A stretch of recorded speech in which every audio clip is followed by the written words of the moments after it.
What's up, guys? Welcome back to the Mastery Podcast. I hope you're doing well. I'm really excited to talk to you today about business muscles. Why is this such an important topic? I think that so many fitness professionals have this idea that you start a business and you literally just do absolutely everything and you start making loads of money, you start doing really, really well, and it's unrealistic. So I developed this kind of concept called the fitness business muscle, all right? And I'm going to talk you through what it is. But before I do, I'm going to talk to you about training. You see, you can't expect to do things that other people can do in the gym if you're relatively new to training. It's just not possible. So let me give you an example. I've been trained by some incredible coaches, friends, athletes over the years and trained with them. And there's something in training which you'll all know about called work capacity. It's the ability to do an amount of work and do it consistently throughout a session.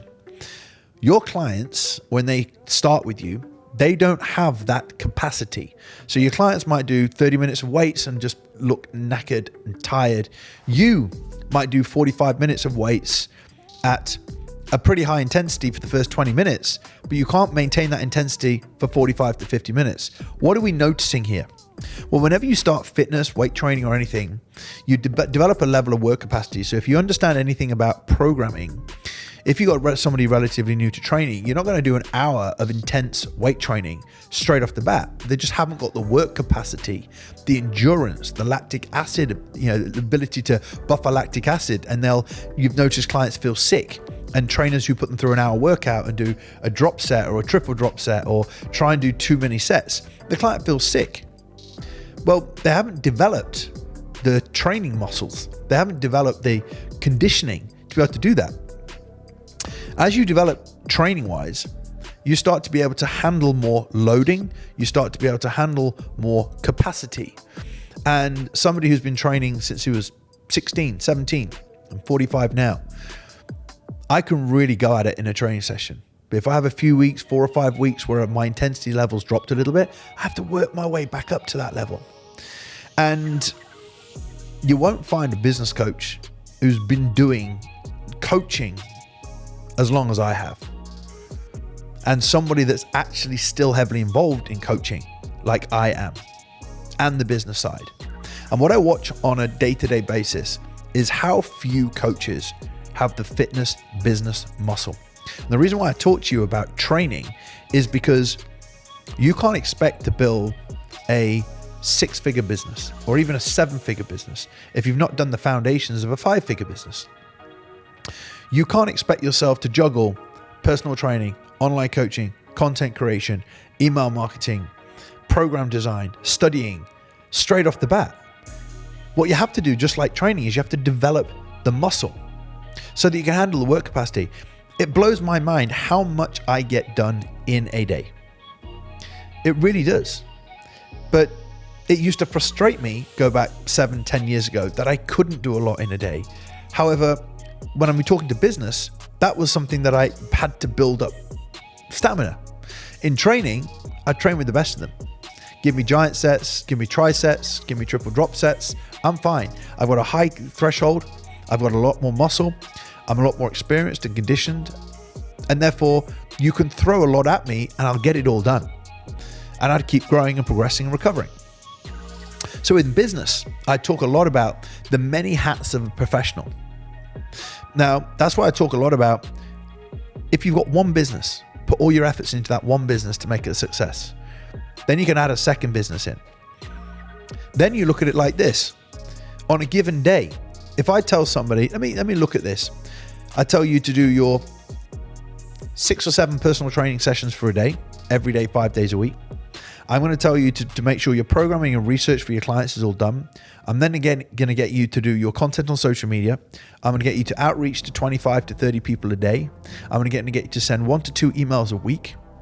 And then I start to layer this on. And if you layer it on too quickly, what ends up happening?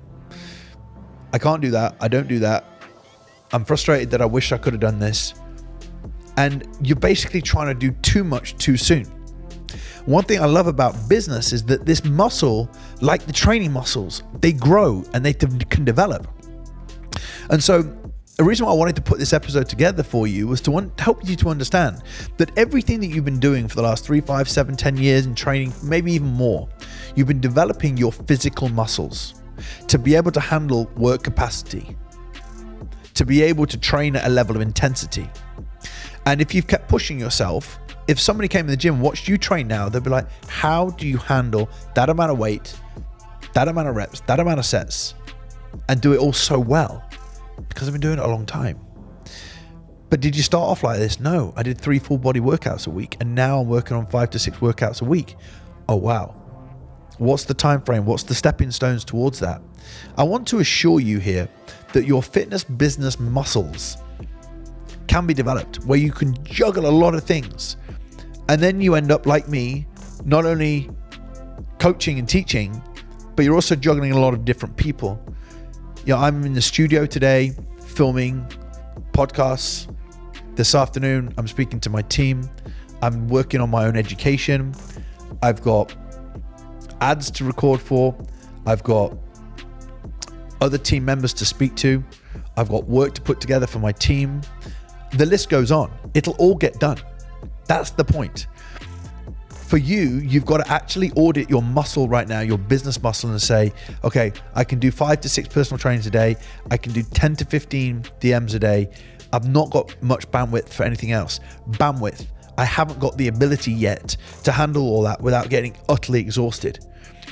Now, something that you've got to learn in order to train your fitness muscles hard, consistently, eat and recover, you cannot be subjected to the influence of stuff that was going to waste your time, spending too much time with friends, watching too much TV, sitting up in the morning and scrolling through social media.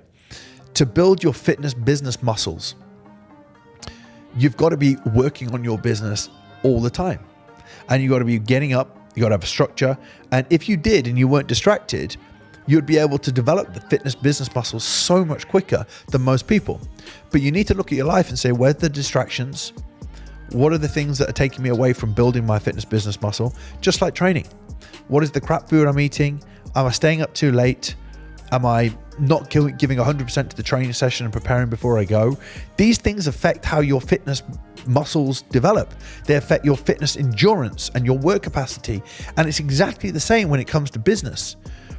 There's so much that you can get done in a day if you condition your fitness business muscle. If you look at the many hats that you have to wear, whether it's accounting, finance, marketing, lead generation, sales, programming, coaching, all this can be done in a given day, so long as you put the effort in to build the work capacity, but don't expect it to happen overnight. So always think about this. There's so much you can get done in a day if you avoid a lot of distractions. And when you do start to get to the point you blow your mind how much you get done, it's because you're developing your fitness business muscle. And if I'm honest, whenever I work with coaches inside our business coaching programs, we'll do like a mini audit and we'll say, let's just look at what you can get done in a day. Because they come in and coaches say, listen, I want to do this. I say, okay, good. Let's have a week of doing that. And they go, I didn't do this, I didn't do that, I didn't do this. Why didn't you do that? Because you're just not conditioned enough to be able to do it. So we have to lower it and start where you are right now. Much like in the gym, when you lower the programming frequency, you lower the amount of exercises to get to where somebody is right now. And then you layer on the work capacity, the reps, the sets, the loading, intensity. And think about that in business. This whole analogy that I've shared with you today, there's absolutely no reason why you're not going to be able to build that fitness business muscle, but you've got to do it in stages. So set yourself at where you can actually manage right now and then be accepting that you build the rest over time. So I hope you've understood what I mean by building the fitness business muscle. Mine is fully developed. If I'm honest, there's a few things that I'm doing right now that has helped me to develop it. I'm delegating and hiring a lot more people to allow me to focus my efforts on the things that I'm the best at. So if you think I've been doing this for 23 years, I've been building the brand, the business coaching brand for the last 10 to 15 years, the team that I have around me, they're doing a lot of the work that helps me to focus on the things that I'm doing the best and allow me to do more of the things that I'm the best at, because it gets to a certain point where I'm distracted and my fitness business muscle starts to get fatigued because I'm trying to do too much. So in the early days, you've got to do everything until you're in a financial position where you can delegate and bring people in. When you can, you just start training a different version of the muscle, but allows you to work even harder over time when other people are helping you as well. So I hope you found today's episode of value. As always, if you're watching this on YouTube, please make sure you click like and subscribe. Let's help more fitness professionals to find the channel. And by subscribing, you'll be notified when my next videos come out. And if you're listening on iTunes, please, as always, share the podcast on your stories. Let's help more fitness professionals to find the channel, and let me know which episodes you like the most. For now, take care. Speak soon.